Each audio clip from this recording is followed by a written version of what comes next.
ভারতীয় সীমান্তবর্তী ঘোজাডাঙ্গা দক্ষিণ পাড়া এলাকায় প্রায় 3 থেকে 4 কিলোমিটার জায়গায় কাঁটাতারের বেহাল দশা। কাঁটাতার একেবারেই নেই বললেই চলে। কাঁটাতারের লোহার খুঁটিগুলোরও বেহাল দশা। এবারে ঘোজাডাঙ্গার দক্ষিণ পাড়া আর এই পারের বাংলাদেশের সাতক্ষীরা জেলার লক্ষ্মীদারি এলাকা। এই কাঁটাতারের বেড়া না থাকায় যে কোনো সময় খুব সহজেই অনুপ্রবেশকারীরা ভারতে প্রবেশ করতে পারে, এমনটাই দাবি এলাকার বাসিন্দাদের। রাত নামলেই বাংলাদেশি চোরেরা খুব সহজেই ভারতে ঢুকে ছাগল মুরগি চুরি করে নিয়ে যায় বলে অভিযোগ ভারতীয়দের।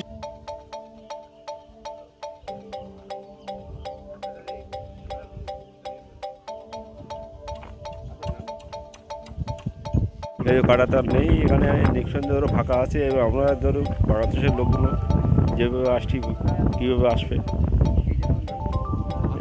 আতঙ্কে আছে সব। ওই যে মারধর করছে সব ওদেরকে। হ্যাঁ, যে কোনো সময় ওটা পারে ঝাঁপাই আসতে পারে, অনেক ঝামেলা হচ্ছে। আর তার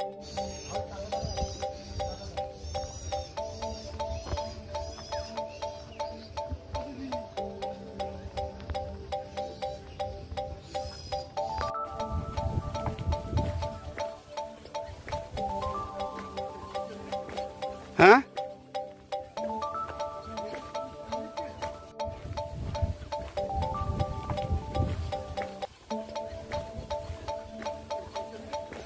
হ্যাঁ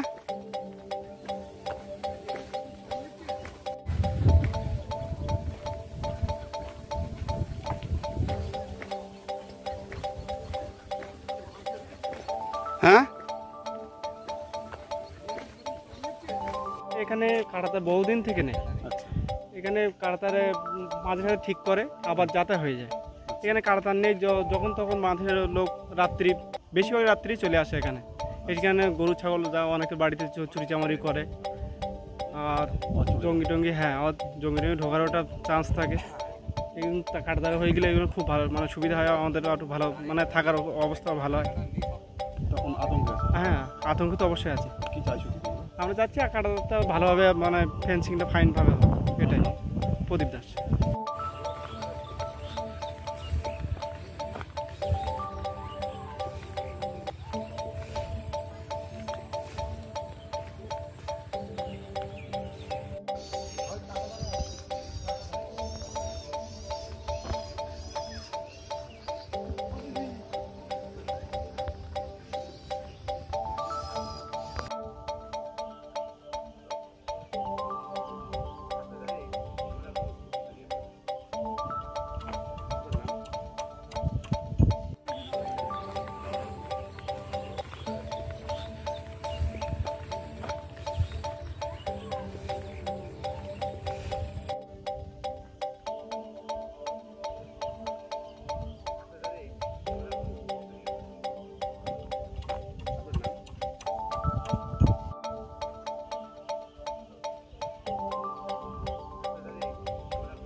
ওই যে তার কাঁটাতার থাকলে একটু আমাদের ভালো হয়। এই জায়গায় আমাদের এখন তো ফাঁকা, সবসময় লোকজন কখন কীভাবে আসছে যাচ্ছে আমরা দেখলে আমাদের ভয়ভূত হয়, রাত্রি বউ বাচ্চা নিয়ে থাকতে হয়। এই জন্য আমরা তো আতঙ্কের ভিতরে আছি। এর তার কাঁটাটা দিলে আমাদের একটু ভালো হয়, তাহলে আর কোনো দিকটা আসতে যেতে পারে না, আমরা একটু শান্তিতে ঘুমাতে পারি। হ্যাঁ, বলা যায় না কখন কোন ফাঁকে ঢুকবে, কিছু বলার নেই। আমরা তো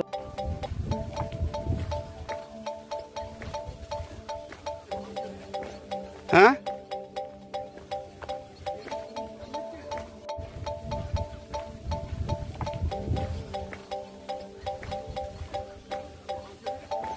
হ্যাঁ